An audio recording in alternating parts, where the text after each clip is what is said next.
Hi అండి, welcome to మాయా రుచులు. ఈరోజు రెసిపీ వచ్చేసి ఎంతో టేస్టీగా ఉండే ఇండియన్ స్టైల్ గోంగూర పచ్చడి అండి. ఇలా కనుక చేశారంటే ఈ పచ్చడి వారం రోజులు నిల్వ ఉంటుంది. చాలా రుచిగా ఉంటుందండి.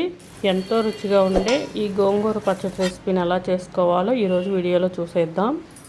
గోంగూరని ఇలా ఒలుచుకొని శుభ్రంగా 2-3 సార్లు వాటర్లో బాగా కడిగి ఇలా ఒక గిన్నెలో పెట్టుకొని స్టవ్ మీద పెట్టుకొని ఉడికించుకోవాలి. ఇలా స్టవ్ మీద పెట్టుకొని ఉడికించుకోవాలండి. దీనిలోకి ఒక గిద్ద దాకా వాటర్ పోసుకొని ఉడికించుకోవాలి. ఇప్పుడు ఫ్లేమ్ సిమ్లో పెట్టుకొని ఉడికించుకోవాలి. ఇలా మూత పెట్టుకొని ఉడికించుకుంటే చక్కగా మగ్గిపోతుందండి గోంగూర. గోంగూర మగ్గేలోపు మనం ఎండుమిర్చిని కూడా ఫ్రై చేసుకుందాం. ఇప్పుడు గోంగూరకు సరిపోయాన్ని ఇలా ఎండుమిర్చి వేసుకోవాలి. ఎండుమిర్చి బాగా ఘాటుగా ఉన్నాయండి, అందుకని నేను 10 వేసుకున్నాను.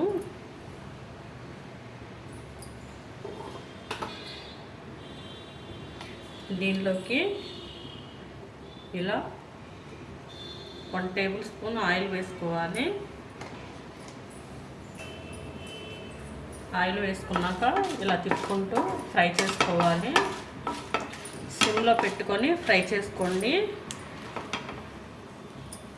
సిమ్లో పెట్టుకొని ఫ్రై చేసుకుంటే చక్కగా లోపల దాకా వేగుతాయి. హైలో పెట్టుకొని ఫ్రై చేసుకున్నారంటే పైన మాడిపోతాయి, లోపల వేగవు.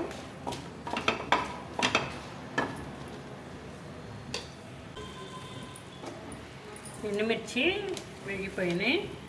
దీనిలోకి ఇప్పుడు 1.5 స్పూన్ ధనియాలు వేసుకోవాలి.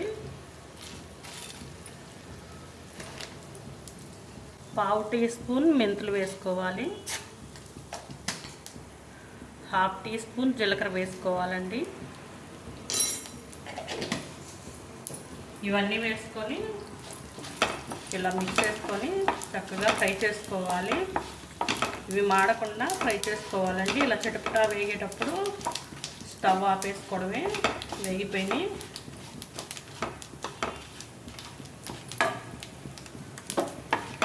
స్టవ్ ఆపేసేసాను. ఇక పక్కన పెట్టేసుకుందాం.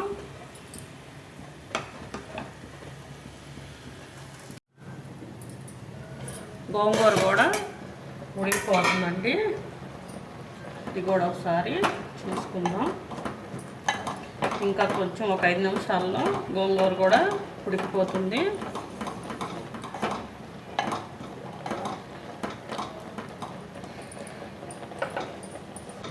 ఇలా మగ్గిన తర్వాత మీడియం ఫ్లేమ్లో పెట్టుకొని ఉడికించుకోండి. వాటర్ అన్నీ దగ్గరికి ఎగిరిపోయేదాకా.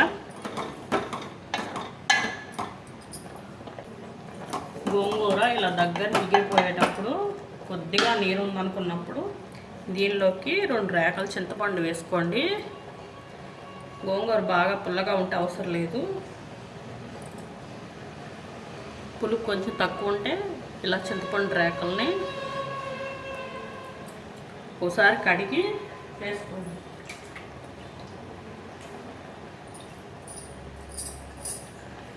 ఇలా ఒకసారి కడిగి చింతపండు రేకలను దీనిలో వేసుకోండి. ఈ గోంగూరలోనే మగ్గిపోతుంది ఆ చింతపండు కూడా.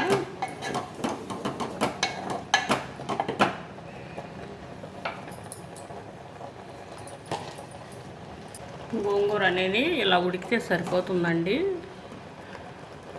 స్టవ్ ఆపేసుకుంటే ఈ మిగిలిన వాటర్ కూడా ఎగిరిపోతాయి ఆ వేడికే.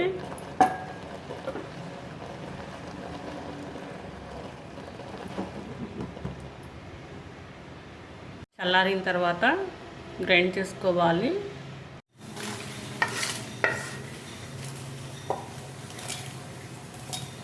ఇలా మిక్సీ జార్లో వేసుకొని గ్రైండ్ చేసుకోవాలి.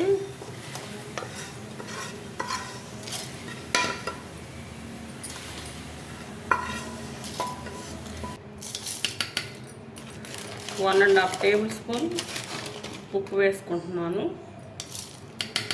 ఇలా రాక్ సాల్ట్ వేసుకోండి, చాలా బాగుంటుంది పచ్చడిలోకి.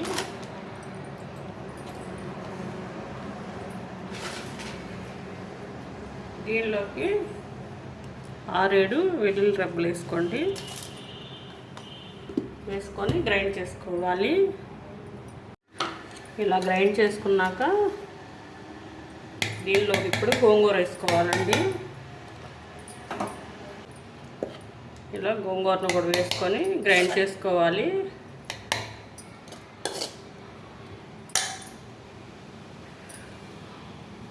రోలు కనుక అవైలబుల్గా ఉంటే రోట్లో దంచుకోండి, చాలా బాగుంటుంది.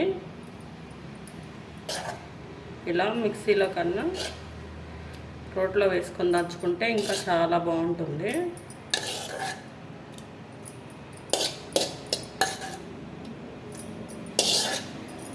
ఇలా గోంగూరను కూడా వేసుకొని గ్రైండ్ చేసుకోవాలి. ఇలా గోంగూరను కూడా వేసుకొని గ్రైండ్ చేసుకోవాలండి. మరీ మెత్తగా కాకుండా ఇలా కచ్చబచ్చగా వేసుకోండి, చాలా బాగుంటుంది. రోట్లో వేసుకున్నట్టు, రోట్లో నూరుకున్నట్టు ఉండాలంటే ఇలా కచ్చపచ్చగా వేసుకోవాలండి, మరీ మెత్తగా వేసుకోకూడదు. గోంగూర వేసుకున్నాక ఒక తిప్పితే చక్కగా ఇలా అయిపోతుంది. ఇప్పుడు దీనికి పోపు వేసుకుందాం.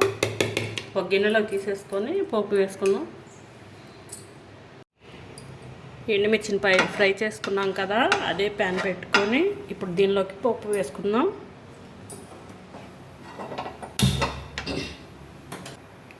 దీనిలోకి 2 టేబుల్ స్పూన్ ఆయిల్ వేసుకోవాలి. ఆయిల్ హీట్ అయ్యాక పోపు దినుసులు వేసుకోవాలండి.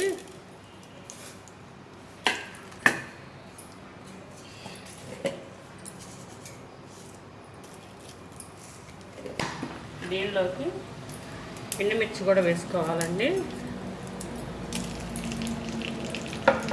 ఇలా ఎండుమిర్చి కూడా వేసుకొని ఒకసారి గంటతో తిప్పుకోవాలి.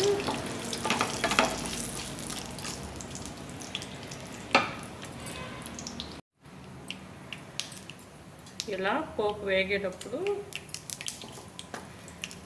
దీనిలోకి కరివేపాకు కూడా వేసుకోవాలి. వేసుకొని స్టవ్ ఆఫ్ వేసుకోవాలండి.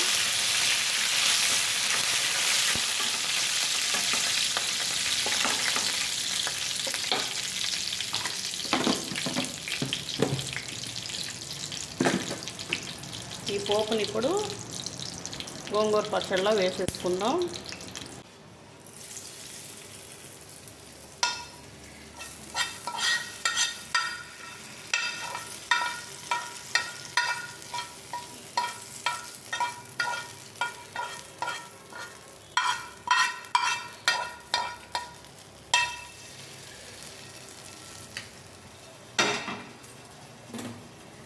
ఇలా వేసుకున్నాక ఇలా బాగా కలుపుకోవాలండి.